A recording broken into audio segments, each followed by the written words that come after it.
right, guys. Hey, we're back. This is Anthony Bandiero here, attorney and senior legal instructor for Blue Gold Law Enforcement Training with my good friend Mike Boone. Hey, for Rick behind the scenes here, make sure you can hear us. I think you can see us. Make sure you can hear us. Our mics are good. Give us a thumbs up. Hello, everybody. We good? I think so, hopefully. Ask Teresa if we're good. Hey, Teresa, are we good on your end? Teresa says, hey, Mike.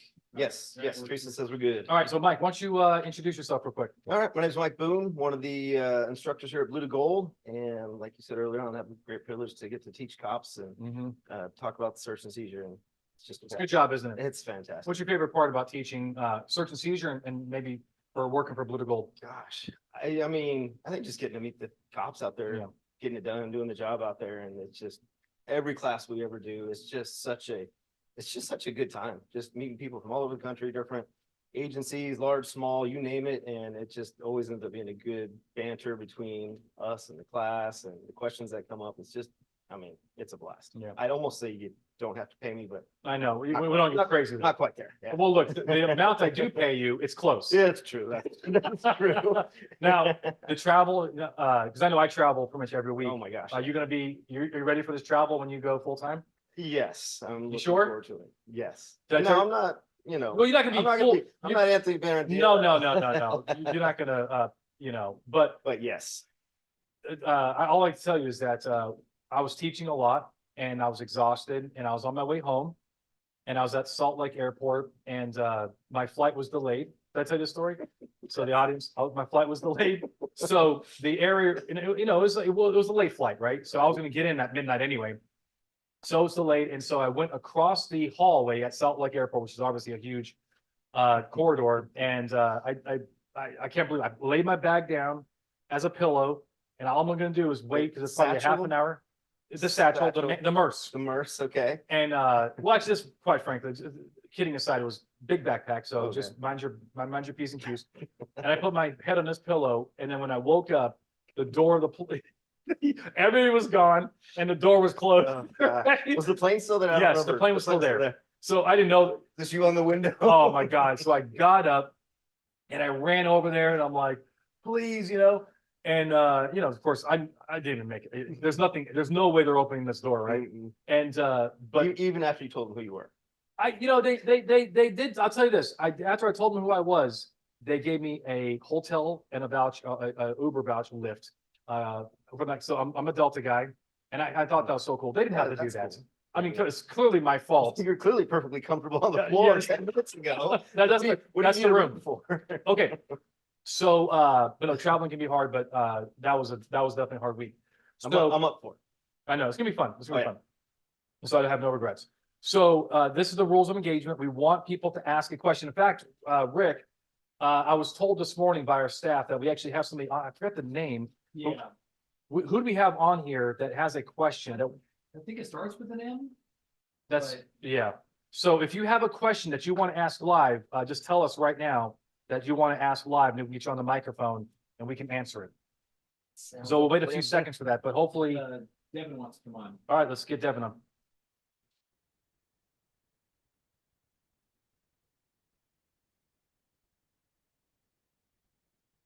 America socks on tonight. All right. All right. What's Devin, up? you there? Wait. Yeah.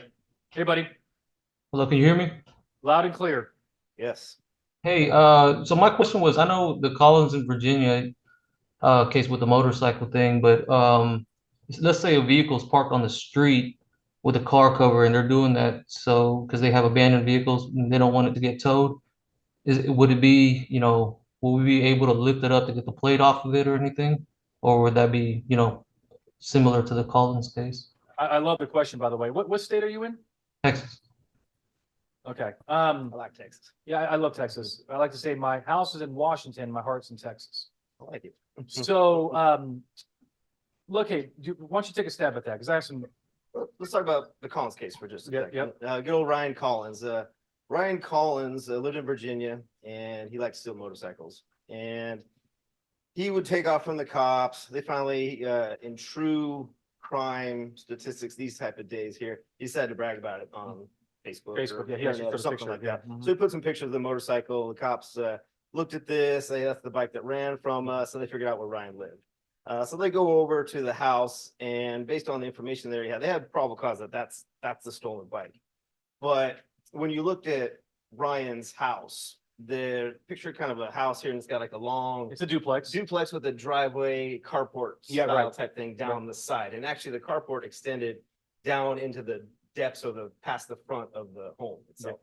And so the cops go to try to get a hold of Ryan, no answer. And so they're there, and it's got a little bit of a partial cover on it, which is kind of part of this question you asked here.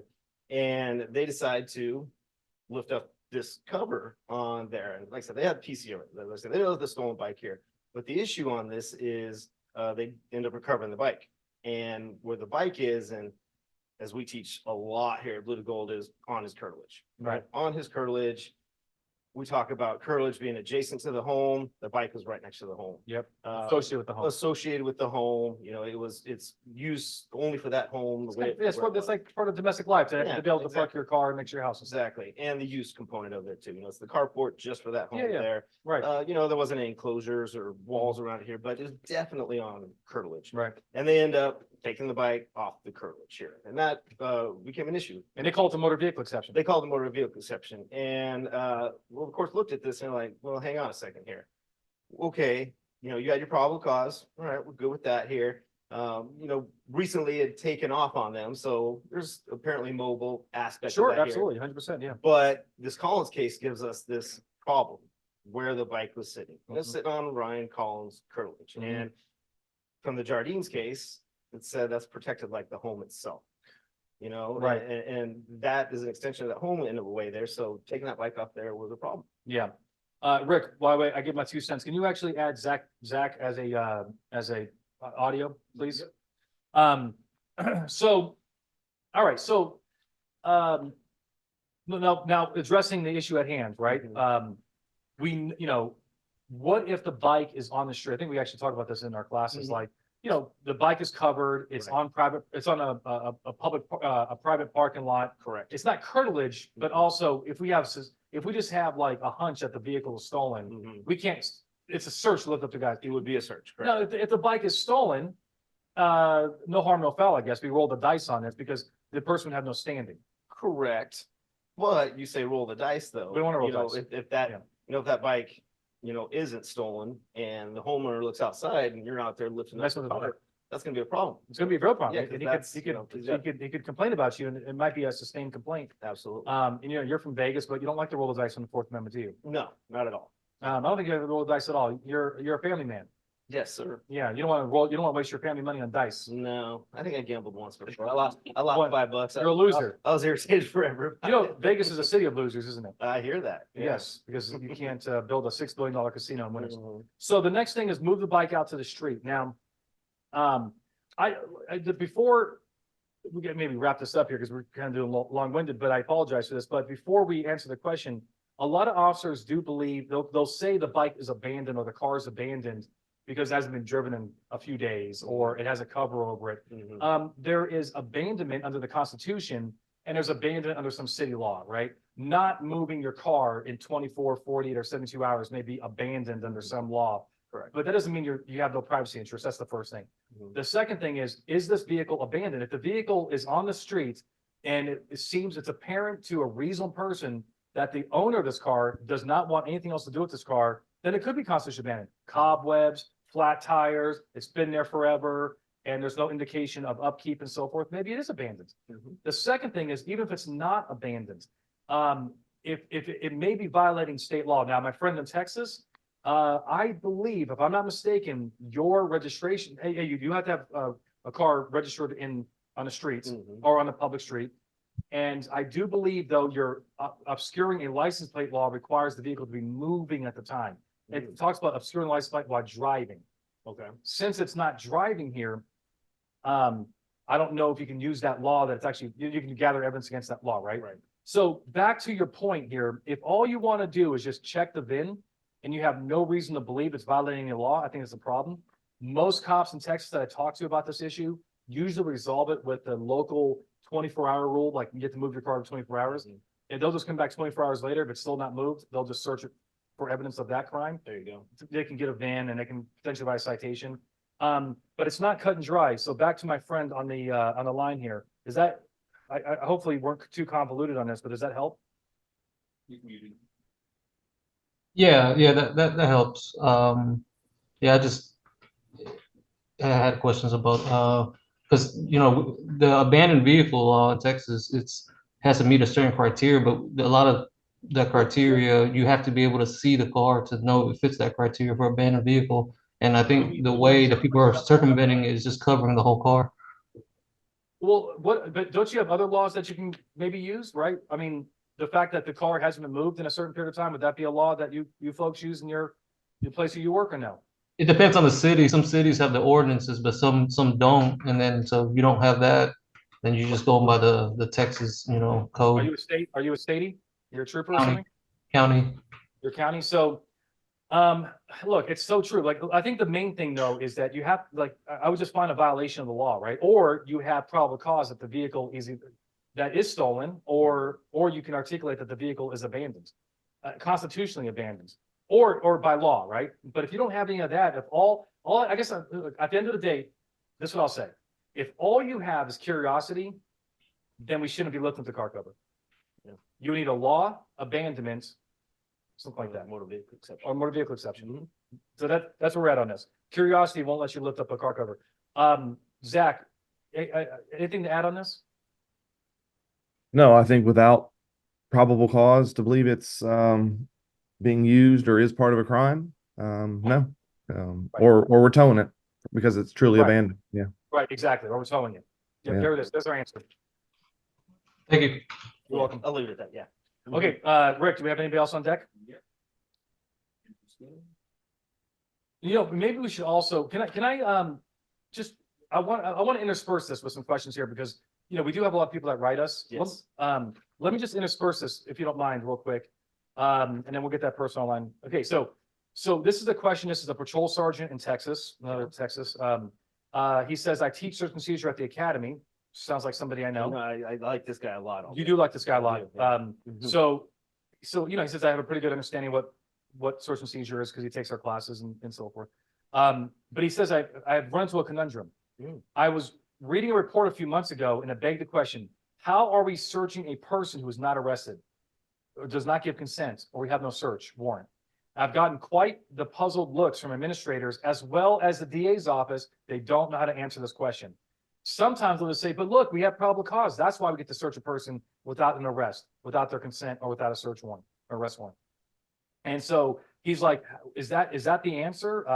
He says, I have to remind everyone that the base of the Fourth Amendment, there has to be a recognized exception. Probable cause in itself is not a recognized exception. Then that's when I hear crickets. He's actually pretty funny. He's like, that's when I hear crickets, right? So he says, I reached out to the DA's office again, and they just don't have an answer for me. And one of the issues they run into is the smell of marijuana. They believe that the person has marijuana on their person and they want to recover the marijuana, but they don't want to arrest. They want to cite and release. Okay. Okay, what do you think? What's the advice here? Well, he's talking about probable cause, okay, and the exceptions that come with it. So yes, he's right. Probable cause is part of the story here. But what gets you the search? Now, he's saying without an arrest. So probable cause, contemporaneous with an actual physical custodial arrest, search incident to arrest. So Yeah. that's never the issue. Right. Typically. And some people say Yeah. citations in lieu of arrest, but And- that's old language from the old days of Mhm. statutes. It's still not a constitutional arrest Correct. where we are transporting the person. Mhm. So, then lacking consent, all right, and now we're talking about, we've got probable cause based on smell, totality of maybe they circumstances, admit it. They whatever don't want factors are going on. Yeah, yeah. I've got probable cause that you are possessing a substance that you lawfully cannot have. Correct? And, we're not physically arresting them. Right, we don't want to. No, well, there's an exigency, there's a concern about our evidence being removed, destroyed, not being able to be recovered, present, brought to a court case or brought before the judge. And I think it's something you said not too long ago. Well, how do we fix this? We just have what the DA's subpoena our suspects and mhm. make sure they bring the evidence. Yeah, just took him. Yeah, there you go. Yeah, But yeah. make sure the crooks bring Yeah, evidence. dear with them. defendant, bring the marijuana Bring in the your marijuana possession with as you. evidence. So I think if you're looking for your exception in here, well, your evidence is gonna be destroyed. It's gonna walk away if you don't do something about it now. Okay. Zach, what do you think? What's your answer on this? Exigent circumstances. But if Um, we're gonna arrest him for possessing it, then yeah, exigent circumstances. The way I love it, because the way I handle this, Zach, is I say this. First of all, if it is an arrestable offense, and not everywhere is an arrestable offense for marijuana, but in Texas, I think it is. If it's an arrestable offense, I just tell them that. Say, hey, look, I don't want to arrest you. I think you have, I have probable cause you have marijuana on you. Hell, you told me you had marijuana, but they won't let you into the backpack. I would like your consent. If you don't give me consent, maybe just arrest them. That's not coercion. If it comes with that arrest power. If it comes with the arrest Right. power. Yes. If you don't have arrest power, because it's sight only with a certain amount, you don't have any probable cause that they're over a certain limit, then just call it exigency. And the thing is, the courts will bend over backwards to uphold this, because what's the alternative? Either A, you lose your evidence forever, or B, even in those states that allow an arrest. So you're saying, Your Honor, instead of just doing the minimally intrusive thing, just dig into their backpack, grabbing the marijuana, kicking them loose, you want me to take them to the hoosegow and disrupt their life. You want me to just make sure that's what it's in his Right. best interest. Yeah. So it's not minimally intrusive, it's more intrusive. But I think before we end off on this, Zach, you tell me if you agree with this, it has to be narrowly tailored just to cover the evidence, because this is not a shake him up down, search and arrest case. This is a, hey, I just want the evidence. So if they tell you, I got marijuana in my pocket, I'm sorry, in my or pocket or backpack, I would just search the backpack and just kind of like, if you have no other reason to believe they have more marijuana, I would just leave them alone. I don't think, if you start searching their whole person, you could start running into problems of, I agree, you're looking like a search into arrest. I agree. Absolutely. Would you agree with that too, Zach? Yeah, I'd keep it narrowly Yeah. tailored to Yeah. And I'm where not we saying you keep don't the have, evidence. yeah. And I don't know, I'm not saying you never have probable cause to also search their pockets. If they like, do you have any more marijuana on you? They're like, oh, I shouldn't. I mean, Right. you know how much marijuana you have on you right now. 0. Mhm. All right, what's the, All right, we got Christopher coming up. all right, Chris.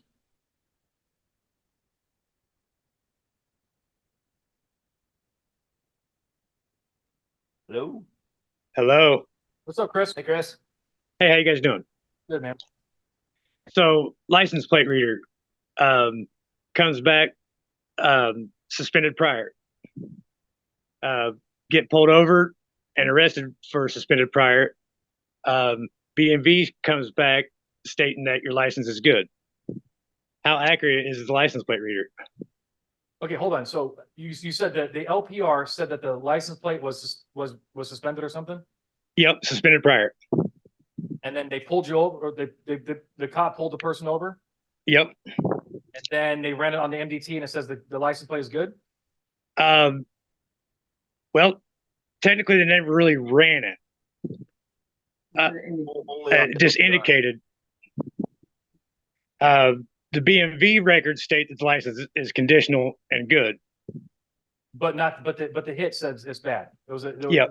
Yes, that was a probable cause for the pullover. Well, we at least have reasonable suspicion, right? I mean, look, at the end of the day, I think it's pretty clear that hit, there's cases on where the officer should verify before they make the stop. It's bad practice to get a hit and to blindly just stop cars when it's stolen, whatever. But at the end of the day, though, there's a case out of New York and there's actually a case out of LA or California. The case in California says that there's a constitutional obligation to confirm the plate if feasible before making the stop. The case in New York says that's not required. The plate the LPR says it's something's wrong with it, stolen. It is at least RS, just make the stop based on that and confirm it. Best practice says you should confirm it regardless, even if it's not a constitutional issue. But I think that's what's happening here, right? The alert says there's a problem with the car. We can stop it, I think, right? At least on reasonable suspicion. That's at least a moderate chance there's a problem with the car, and then we investigate. And if we find out there's a Gotcha. mistake, then we just go from there. So, Go ahead. how long should a cop follow somebody before pulling them over with a Well, reasonable suspicion? I know there's not a duty to really stop anybody unless there's reasonable suspicion. That's right. So look, at the end of the day, there is no there's no legal obligation to pull somebody over as instantly when you find your reasonable suspicion. The Fourth Amendment is all about reasonableness.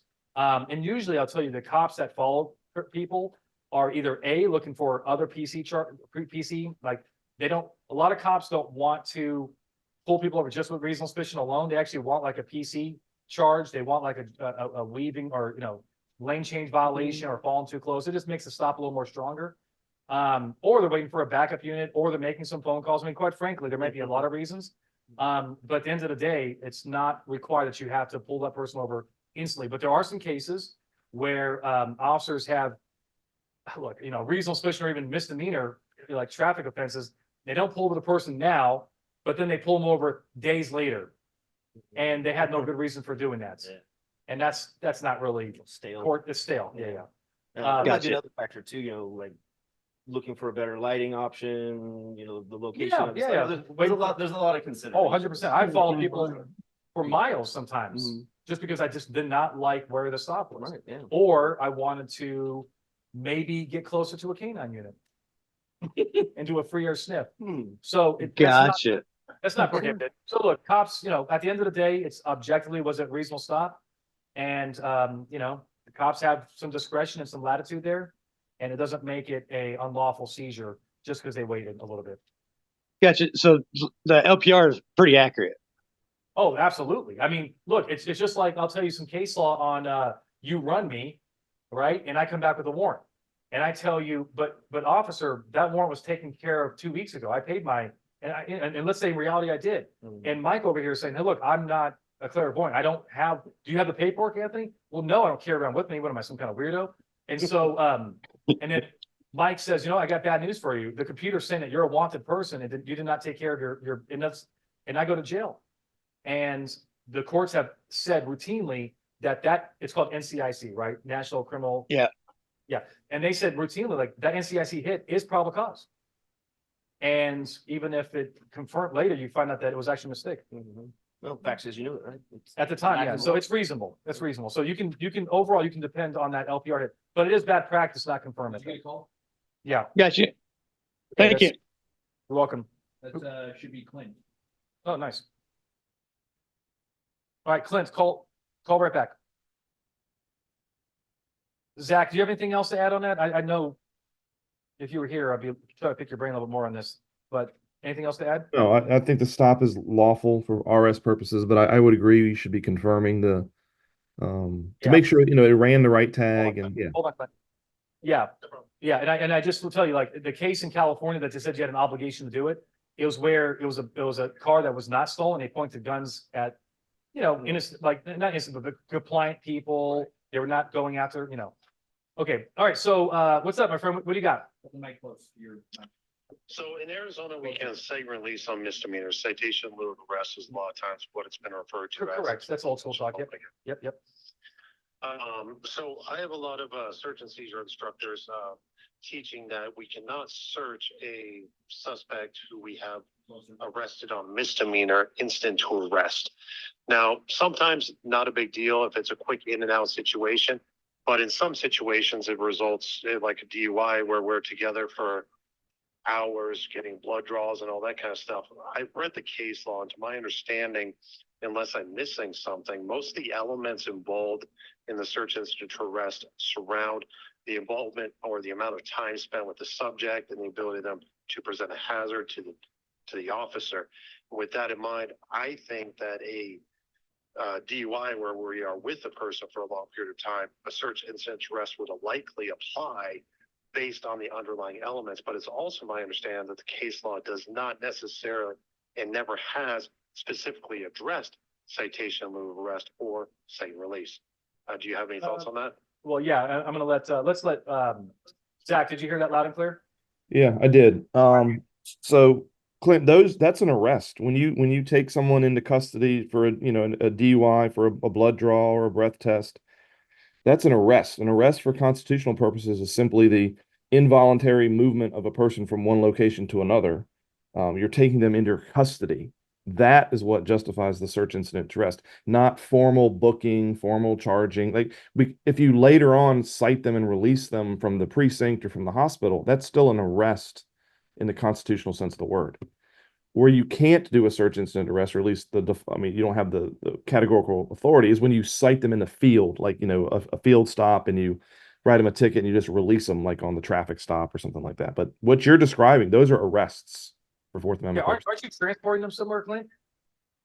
So actually in Arizona, we have incredibly lenient phlebotomy rules and our officers are trained as phlebotomists. So a lot of times we can draw blood and site release in the field. So we can actually release them, but it still technically usually results in an hour or two of involvement with the suspect. Yeah. That's So interesting. who's taking the blood? You're taking the blood? Yes. All right. Okay, so look, Zach, don't you still think this That's is, still an arrest. That's because Still it's an either an arrest, right? arrest or a Terry stop. It can only be Right, one of the two. It's not a Terry stop. You Yeah, can't and also- Terry stop somebody for 2 hours. that's right. And also you still have the reasons why we do search instance arrest. It's for weapons, means of escape, and for evidence, right? So to say the least, you're in this person's close quarters for a significant amount of time. Do you think it's reasonable to make sure that this person has no weapons on them so they don't hurt themselves or officers, right? And while this investigation is while you're gathering your evidence, would you agree with that? Absolutely, and that's been my argument for a long time, but I'm kind of up against the search and seizure instructor on this topic. It ain't no blue to gold instructor, I can tell you that. Well, it'd be funny if he's like, yeah, it is. Yeah. We do it, John. No, look, they can watch this video on YouTube, but look at it from the court's point of view. This is, just like Zach said, this is not a Terry stop, right? This is, to say the least, whatever you want to call it, it's a de facto arrest. Like, it is an arrest in fact, like you're seizing this person for a significant amount of time and you're also taking blood from them. I mean, you don't do that in Terry stops. Hey, Clint, like, do you do it literally out on the trunk of the car, or do you have a wagon thing that like you move them to and go inside like a sterile environment? Is Well, that probably wouldn't, you're talking about for transportation no, I'm purposes? saying, do they take you just over here and bring you inside this thing? I think it is. I think it's on scene, right? Yeah, that'd be correct. So we like sanitize the entire plastic interior. It's I mean, really more sanitary than a hospital, really, but nonetheless, Huh. we do it. Yeah, definitely. Okay, look, so Yeah. look, at the end of the day, at the end of the day, this is an arrest, right? Constitutionally, under the Fourth Amendment, you are highly intrusive activity here. You're seizing this person for a very relatively long period of time, hour or so. You're putting a needle in their arm, with or without a warrant. You're getting warrants too, I guess, if they say no. So, right? Correct. Yeah, exactly. So you're potentially even getting a warrant. Like, this is arrest type behavior. This is not what Zach was saying, Terry versus Ohio, where you detain people temporarily and you diligently pursue investigations to try to figure out if they even committed a crime. This is not a cite and release. It is, I guess at the end of the day it is, that's what's going to result in, but this is a quasi arrest. And therefore it allows the Chimmel and all these other justifications, the Robinson, to like make sure that everybody's safe out there. And it's not just for your safety, by the way, it's for theirs. Because if they start pulling out knives and guns or whatever, then they get hurt too. You know what I mean? So it's for everybody's safety. I think the answer is that this is a constitutionally an arrest. Thank you very much. When it I comes to really Chimmel. appreciate that. You're welcome. All right, see you. Ready for another one? Yes, let me do one in the meantime. So, I've never heard of the cops being phlebotomists out there. It's kind no, it's actually, yeah, I wonder if they get paid some little extra hazardous pay for that. of right. Yeah. Okay, this is an officer from the VA, okay? Calling suspect over the telephone to inquire if they committed a crime, okay? So this is for you, okay? All right. If an officer calls an alleged suspect and asks that person if they committed a crime without Miranda or any kind of warnings, right? Are we okay? Or should we give them Miranda over the phone? We are okay. Why? We're good. They're not in arrest like custody. You're talking with this person over the phone, asking them questions, incriminating or not. Sounds like incriminating type questions. But when we look at Miranda, the big things are, incriminating questions designed to elicit an incriminating response. Okay, got Sure, that. yeah, You probably introduced yourself. Hey, I'm a police officer. They know that. But the big factor in this here is they're not in any kind of measurable custody. They're not in arrest like custody. They're at their home. They're wherever. They're not in custody. So you can try, are you telling me that you can try to get a confession from this poor man over the phone without Miranda? Think, yeah, as long as it's, who you're talking to, might be a good defense loop Yeah. in there, like, well, that was his friend on the phone. Okay, Zach, anything to add to that? No, but I get this question all the time. No, Yeah. you can't be, unless you're in the jail making a phone call in the jail. Yeah, there you go. You can't be in It's live being custody recorded. on the Okay. phone. Zach, I gotta tell you, I don't mean to laugh at cops, okay? But when I see cops doing this, I laugh, man, because it is such a rookie thing to do. And it just looks funny to like, you are not, they're not in handcuffs, they're not even in your presence. And to They could be read, on a beach somewhere. totally, they're on a beach somewhere. And to read this over the phone is, from our view, Right. I'm sorry, Uh, it's comical because yeah. it's so unnecessary, you know? Zach, what's your big thing is right? The gift bags, right? The Yeah, I call them Miranda. That is the quintessential Miranda gift bag right there. Right. Yeah.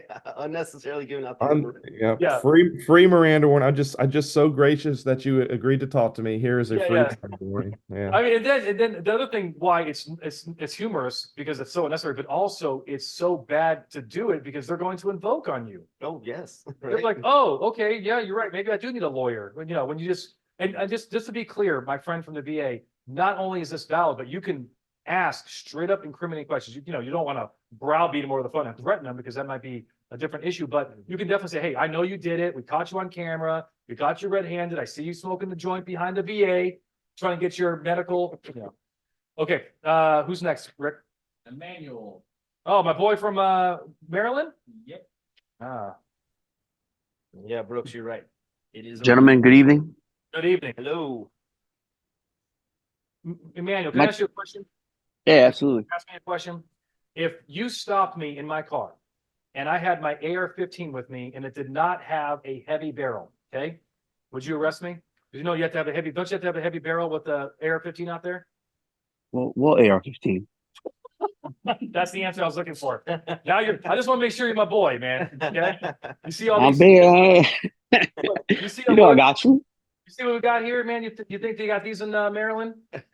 Some people do. Exactly. What, Alleged. yeah. What you got, my friend? Mine's not too exciting. I do have a couple, but this one's not too exciting. All right. It has to deal with domestic assault. Just real quick, Maryland. It happened in 48 hours. Evidence of injury and their domestic relationship. Warrantless arrests. Just Yep. a quick synopsis. Yep. Is video surveillance of the assault occurring enough? Hold on, let me see how I worded it. Enough to like for probable cause? Yeah, for warrantless arrests. I think the answer is absolutely yes, because first of all, Maryland's 40-hour rule gets you around the whole committed in your presence problem, right? Which most states have, right? So, yeah, so, you know, what if, you know, so anyway, see, since you don't, the video is not committing in your presence, right? I love, actually, Zach, I gotta give, did I tell you what his analogy was for, you know, committing your presence? We talk about watching a video and some cops think that that satisfies in your presence, but he said, A you know, recorded version. yeah, but Zach, what was your analogy, which is actually brilliant? Well, I was sitting on my couch and I watched the plane fly into the World Trade Center live on television. I was in Ohio. It didn't occur in my presence. Right. It's actually Um, pretty clever, Mhm. right? Yeah. The 9/11 was not committed in your presence. Right. But I watched it happen live. You watched it happen live, right? Yeah. And of course, that's true. I mean, now there is a debate of whether or not a security guard in Walmart watching somebody shoplifting in aisle 5 Mhm. is in their presence. I do believe there's an argument for that because they're spatially in the same Mhm. Right. space. Yes. I think you can, but 9/11 being in a different state is opposite. But going back to Emmanuel's question, you go by Manny, don't you? Yeah, Manny's cool. Yeah, so I don't know. He said it in a way that wasn't cool though. He's like, yeah. No. Yeah, Everybody calls me. Just all of a sudden, Everybody calls me Manny. Everybody. Yeah. Oh, I there it rarely hear my first name, Emmanuel. I rarely hear it. Okay, good, because I think Manny's kind of a cool way to. So, so back to the question at hand. You have this 48-hour rule that allows you to make this rule. I'm sorry, this arrest when it wasn't in your presence, as long as you can prove it happened within the last 48 hours, right? And probably the best evidence out there is a video.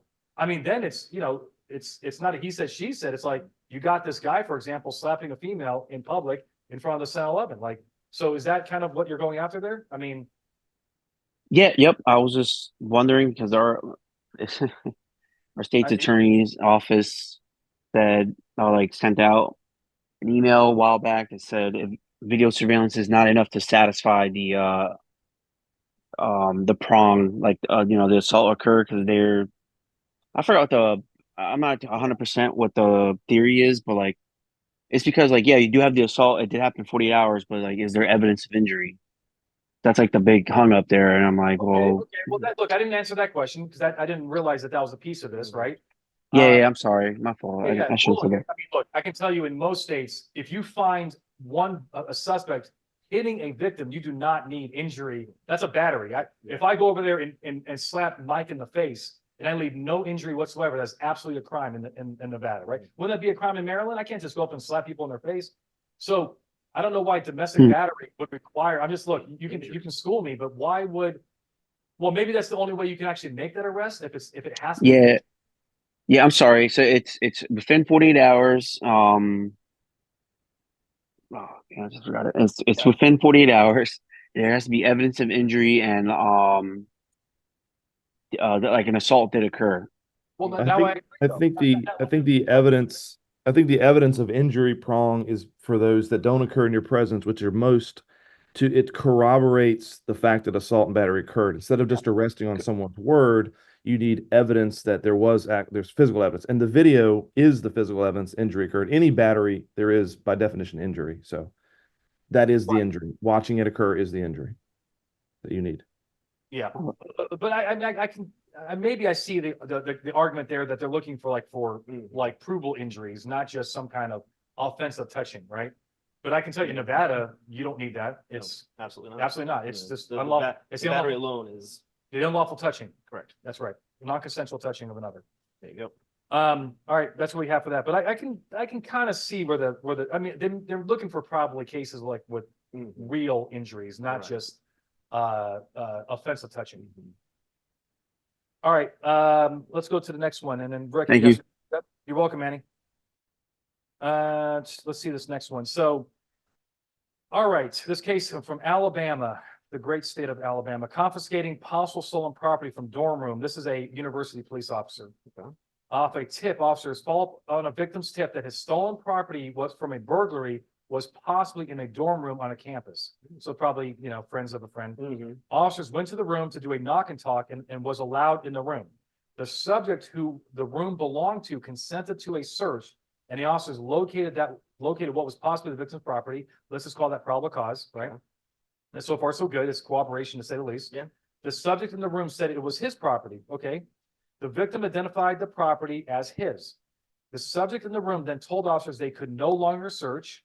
That's an indicator of maybe, maybe guilt a little bit, but you don't have to, you can always stop consent, but it may be, part of the evidence. The officers confiscated the property and logged into evidence pending further investigation. The property is later confirmed to be the victim's property. Is this a legal search? Confiscation can a charge be made?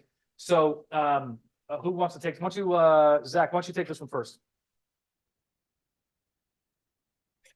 Based on these very limited facts, you think there's probable cause that property, I mean, very limited facts here. We have. Yeah, I mean, I read this one earlier and so basically it's one person's word against someone else that this is stolen. I mean, So Let's make it probable cause. Like let's make it probable cause because I think, I think that helps to answer the question. and I think there probably is probable cause here. Like, I mean, it's probably not gonna be something so generic as, hey, there it is. My stolen blue to gold Ford yeah, Explorer. and it's visible from the street or something like that. But it's like, hey, he took my laptop and the laptop has a Yeti sticker on top. I mean, that's a, and you can believe victims, right? Unless you believe they're lying. Right. There's this presumption that victims and witnesses are being truthful. They're not trying to get people that, and if you see, evidence that they have an axe to grind that could cause you, hesitation. But right, Zach, I mean, if they're saying, yeah, he took my computer and you believe him and he doesn't have you don't have a reason to believe he's lying. And then sure enough, you corroborate, there is a laptop in there with a Yeti sticker on there, or I think you have probable cause. And I think the good move is to probably do seize it and you continue your investigation. You don't have to make charges at this point, but is it in plain view? And is it a fair probability that's evidence, contraband, fruits of a crime, something like that? The answer is yes. Seize it. Right? yeah, and so he's revoked his consent along the way. As long as we're already in there lawfully. Grab and go. Yeah, grab it and go. Yeah, yeah. And also, are you also cool with not making an arrest right then and there and just kind of continue your investigation. Maybe the guy can prove he bought the laptop from Best Buy last year or something. Absolutely. Yeah. Yeah. Yeah. We don't need to arrest him right away. We don't need to do that.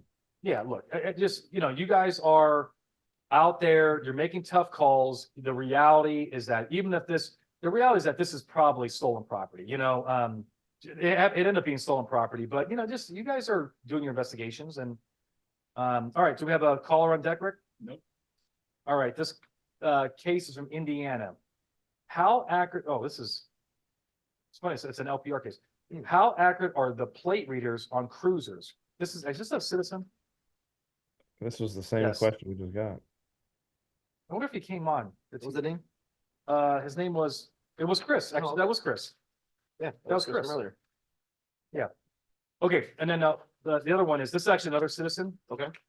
Just to let you guys know, we have a lot of viewers on here. I know that a lot of our instructors that teach, social media and they teach, proactive patrol, and they don't want, non-law enforcement, and because we don't want to share our trade craft, but the Constitution is not trade craft. No. And we actually want, I really do, I just want to say this, like, I really do appreciate that a lot of citizens who may be skeptical of police action come to us and they trust us, Absolutely. I think it's fantastic. It is. We actually have a lot of, I call them sovereign citizens, which, they might disagree. They think it's pejorative and so forth, but I'm not trying to mean it like that necessarily. Some of them are a little extreme. Look, I wish I can get away with not paying my registration too in my car. I just don't think that's what the law is. As you're traveling. But at the same time, I just really do. I have one guy who, who writes me all the time, and he's challenged me a few times. The thing that he got pissed off the most was when my discussion about no trespassing signs, and his argument is that no trespassing means you cannot come on my property, period, end the story, full stop. And some of his buddies were like, "You come on my property, I'm going to shoot you." You know what I mean? I'm like, it's called murder. Yeah. Probably not. Yeah. I mean, you Right. might be a little overkill for, excuse the pun, for a damn if you do this trespassing. Yeah, exactly. But regardless, he's been watching our stuff for years. I think it's fantastic. It's fantastic. Yeah. For sure. So here's a citizen who says, me and my wife was driving down the road. We got pulled over and she had a warrant, so she went to jail. Okay. So the police ran my license for me to drive. Everything came back good. So a few minutes later, they asked me to step out of the vehicle to do an inventory of the truck before I leave. Correct. Now he says, we were going We're so okay. good We were so doing far. good, and then and then boom, yeah. let's do the inventory, right? He says, it's my truck. Long story short, they found something in the truck. Hence the question here, right? So, this state is Mississippi too, by Okay. the way, Well, So it's exciting. We might get called into this case. that's right, right? Yep. So question, now the officer pulled us over for one headlight. I don't think that's the question. I think the officer had one headlight. He's asking, can the officer pull you over? He has a headlight out. That's all I. No. This is a separate, he said actually question two, I'm sorry. Oh, okay. Can the officer even pull us over for one headlight? He says, I live in Mississippi, Pearl River County. Well, I don't know the answer. I think I know the answer, but Let's just say there's a statute that you must have correct. too. We may be, we don't know what the statute is in Mississippi. I mean, I want to make a joke so bad about Mississippi right now. I mean, there's a lot of other things that are missing in Mississippi. Maybe one headlight is the least of some of these people's problems, It matches like the number of teeth that some of these guys have. I'm sorry, I went there. The views expressed by Anthony do Bandiero not are his represent alone. anybody. Yeah.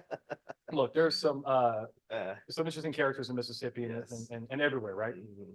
So, all right, so Zach, actually, Mike, I want you to take this one. So Let's go with question part 2 first. Oh, you want to go So, with the headlights out. Yeah. Let's I don't know Mississippi state law, but let's just go with most places you got to have 2 operable headlamps. I think so. So let's say there's a probable cause violation for the stop. So let's just Yep. say the stop is valid. Yes, yes, that's the first thing. If the there stop we is go. not valid, then Yeah, it sounds like wife was driving, so produces identification to be driving. They run her records checks, find out she's got a warrant. Okay. Fair enough. She's going to jail. All right. Yep. Now it says it's his car, Mhm. and he wants to have this ability to drive it. Okay, well, let's just make sure you have the driver's license, the ability to drive this.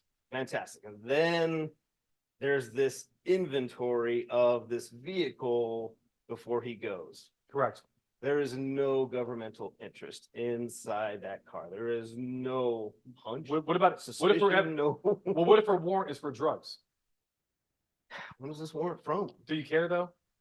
Not really. Not really, right? I What if it's don't. this morning? Is that, it's still not probable I cause for really drugs in the don't. car, right? No, Not with that alone. not with that alone. Okay. Absolutely not. It could be a fractional Sure, if sure. there's other factors Sure. going on.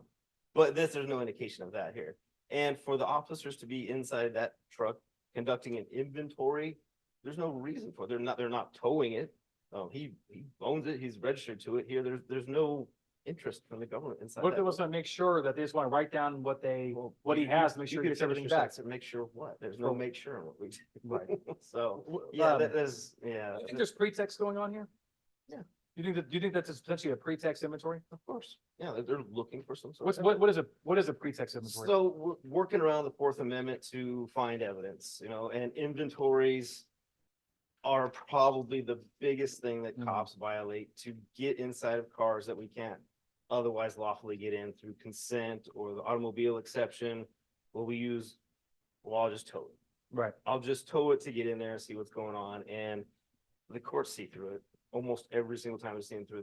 Well, because there's now no- they have the you've body got- cams, right? You get the body cams, all the criteria in your policy that you've got to meet to be able to tow these cars. There's going to be conversation. I mean, if there's something inside that car, Mhm. that will have always tow it. There's There's going to be telltale clues. indicators, factors that they want inside that car for evidentiary purposes.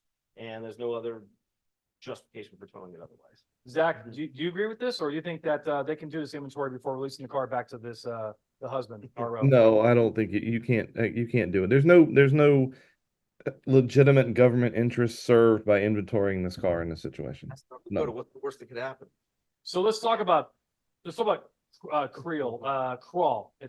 think it's Krall, 2023, October, North Dakota. You said South Dakota, North Dakota. Or North it's a It's North Dakota. Dakota. It's a Dakota, yeah. It's a Dakota. So did you see that case yet? I think I showed it to you, right, Zach? Yeah, I've seen this one. What's the worst that could happen?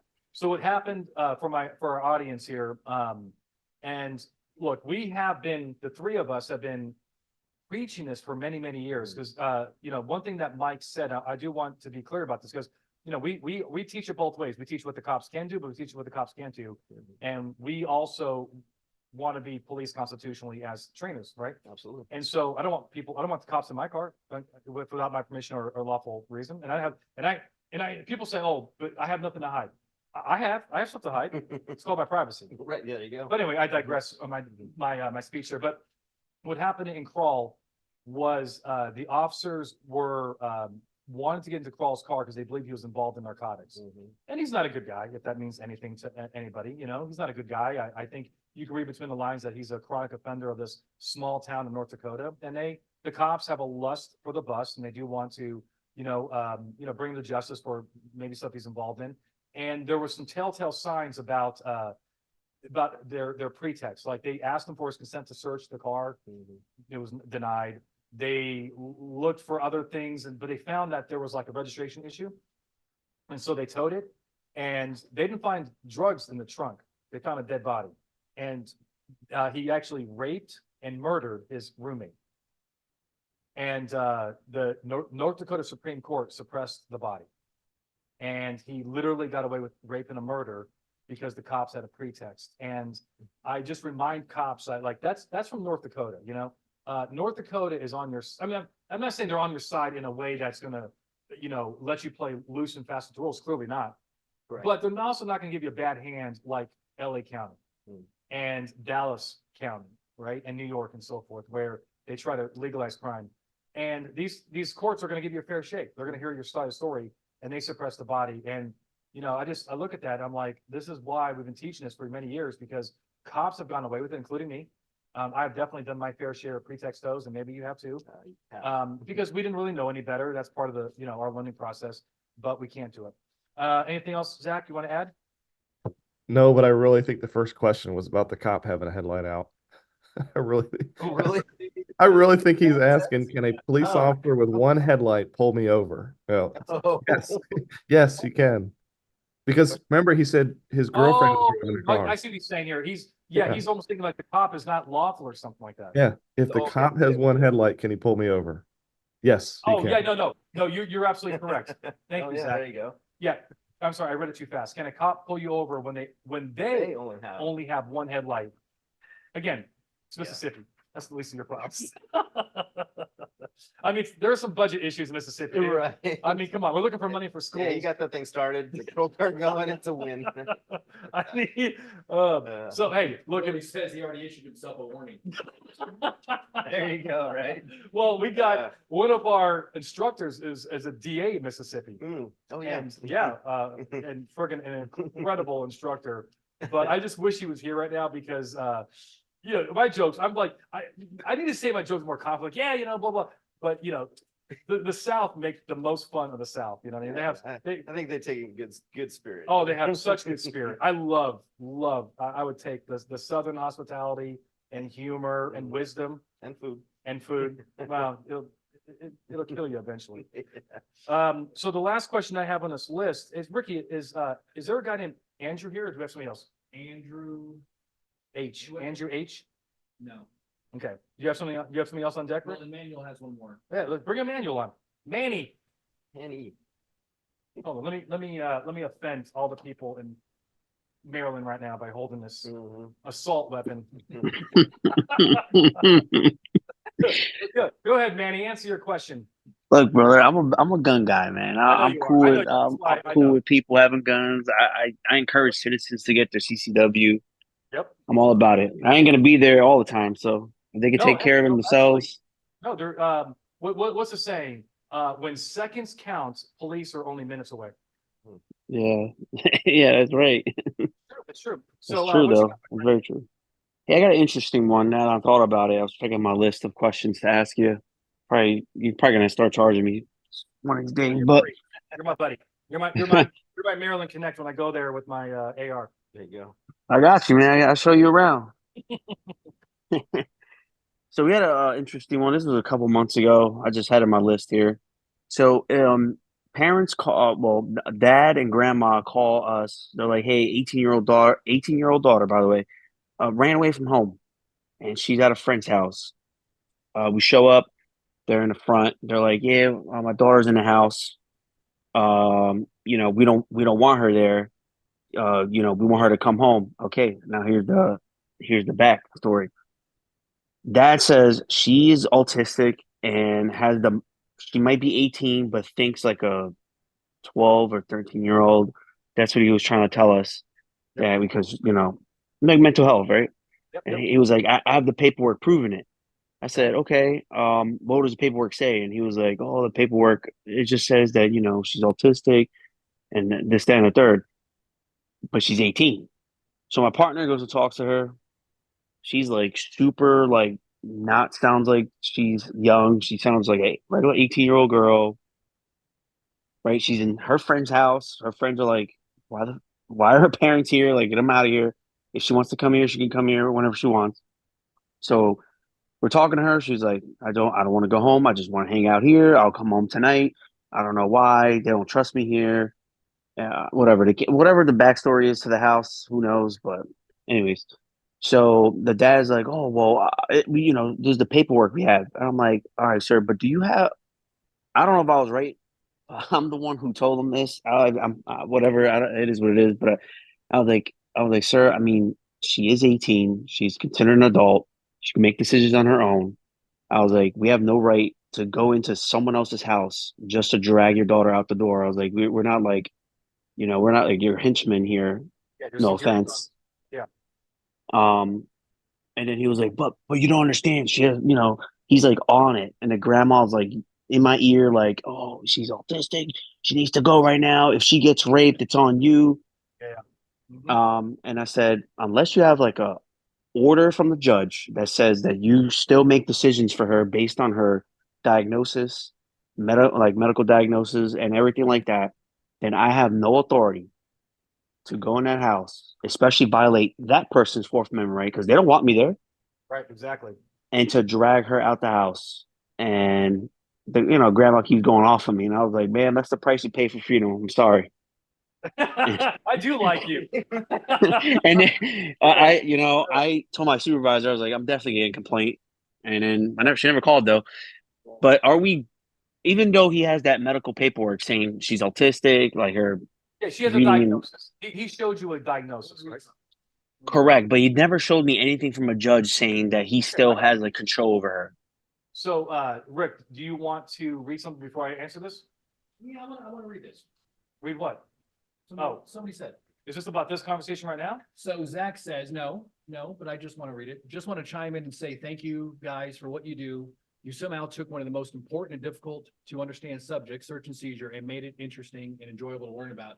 I love what you guys do. Yeah, that's great, man. Yeah, Thank you. Yeah, Thank you. yeah. yeah, that was nice. That was very nice. We love what we do.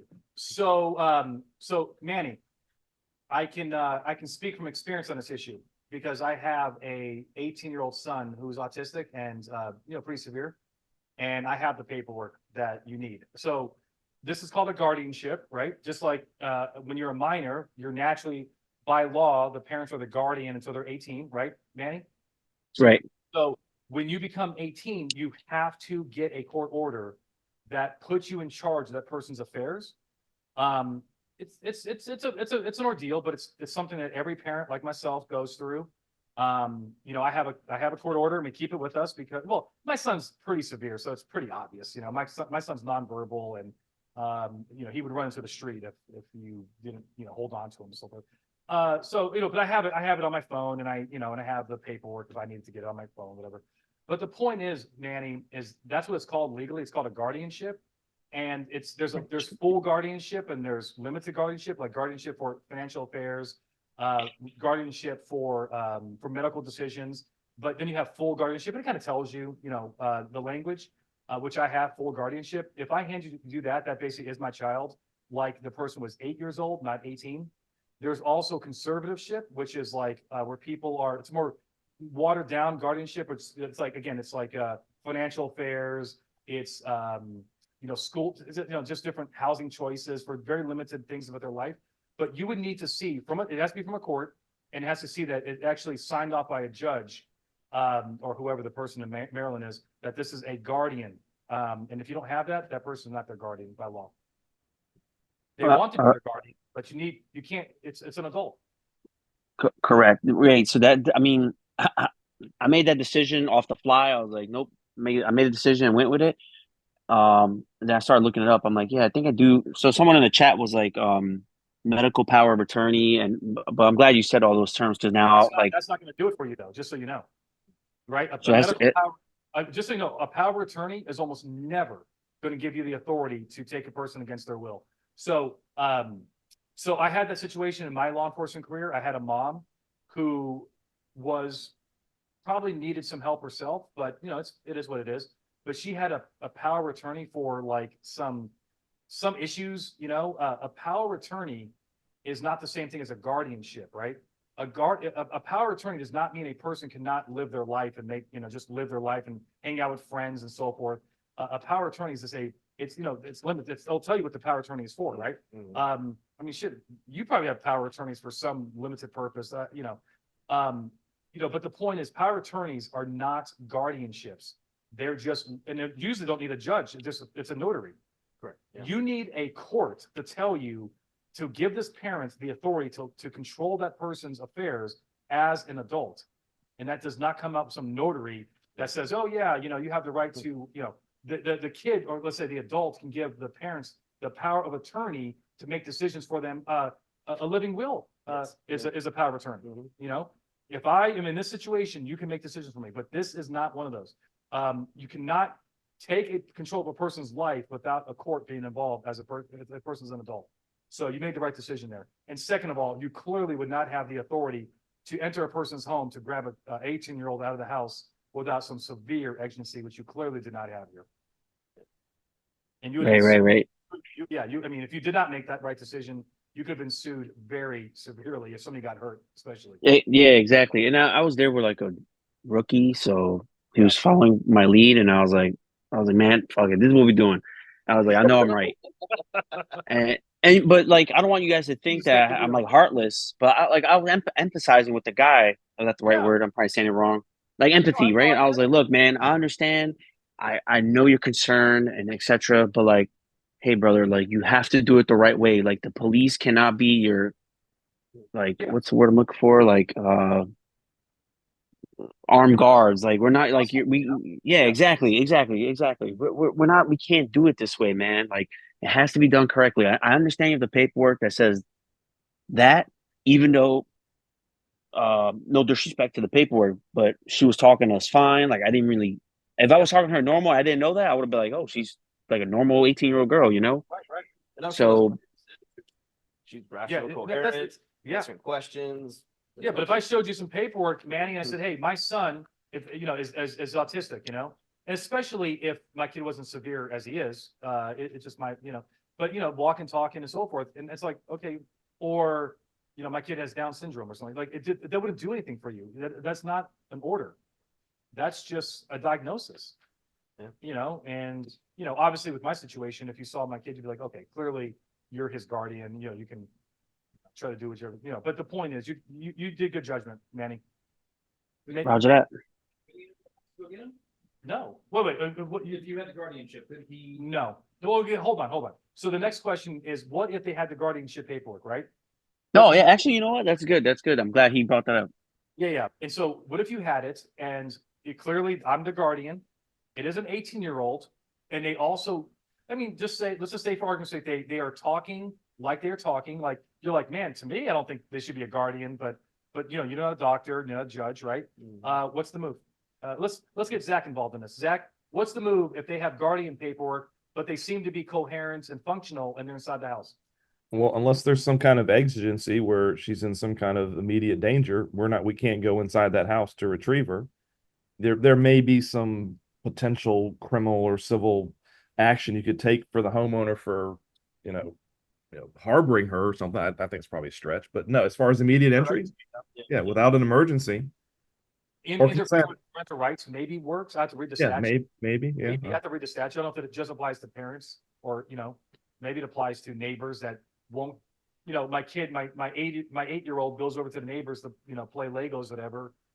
Legos, do 8-year-olds play Legos? That might be a little weird if my kid is still playing. Maybe. It's not too old. Met my girls. There's been We got Legos over here, man. Legos All right, in our good. house Okay, you use not recently, Legos. yeah. So I want to be kind of realistic here. So my kid is over at the neighbor's house, and the neighbors, for some reason, will not let my kid come out of the house. Well, I don't know. Get him before the cops get there. Hey, that's why I got this. Right, exactly. I told Get the you. problems resolved. Okay, sure, in Mississippi, they didn't call them the cops. I mean, You gotta open the screen door to get. I just opened that screen door and just grab them. Sorry, I mean, it's not a big, the single wide, just boom, just grab them right out. You know what I mean? Uh, Look, change the fact, change the answer. I don't know. We can go down these rabbit holes all day, but, but that's, you might have some agency with a very young child and there's some kind of danger that you think the child, they're trying to kidnap your kid or something yeah, like that. that changed. That changed. Yeah, who knows? All right, Manny, good stuff. Mhm. Thank you. Oh, Appreciate it. You're welcome. Good stuff, man. So this one is this is another citizen. Okay. And all right, look, I mean, it's maybe a little obvious to us, but it is a question that my friend is asking here. Like I said earlier, I love And it. he's also a longtime viewer. I know this name. Is instructing a canine to alert. Basically, okay, so look, so this is his interpretation. A dual purpose canine, so it's a patrol dog and it's a drug dog, pulls someone over and they audibly and visibly instruct the dog to alert. So this is called cueing, right? And is that a constitutional violation? And let's say, it's a very short question, but I guess he's asking here, what if the cop got caught cueing a patrol dog or a drug dog to actually alert? Can that person sue that police officer for a 1983, which is a civil rights violation? And I think there is a case going on where there's it's a channel called the Civil Rights Lawyer. And a little while ago, I don't know how old this is, but a little while ago, he did share a story where an officer allegedly cued a dog to alert. He kind of gave some hand signals to sit. So could I sue them? Now, could I sue, or could he sue if that actually happened to him? Yeah. And I mean, we're we're falsifying. I mean, if I search your car without probable cause, Yeah, I'm we're assuming, falsifying, yeah. probable cause, right? Yeah, exactly, yeah. It's Yeah, just, it's kind of easy. it's just, I'm sorry, that just, sometimes what stuff cops do just makes me just shake. my If it's head. true. Sometimes, Yeah. you know, if true, If right, you know, true, you we hope that it's not, but yeah, absolutely, that's a problem. Yeah. Mhm. Anything else to add on that, Zach? No, if there's, as long as, if there isn't in fact PC, then yeah, 1983. Yeah, exactly. Look, if you have to prove it that the fact is Right, killing, you know? But yeah, I did see the video. And again, I think he's referring to this video where the cop did a sit, like a sit, and the dog sat and he's like, alerted. There it is. Huh? Anyway, All right. that was in Mississippi. That was Arkansas. So I think this stuff is funny. But you guys stay with a straight face when you make this kind of jokes. Rick, does anybody else have a question? Yep, we're good to go. All right, guys, thank you so much for watching. Mhm. Mike, thank you as always for Mm, stopping by the my show. pleasure, always. Thank you all, everybody. And thank you for the audience. And until next time, my friends, you guys stay safe. Thanks, Zach. Thanks, Zach. Good seeing you, Mike. Take care, Zach. Take care.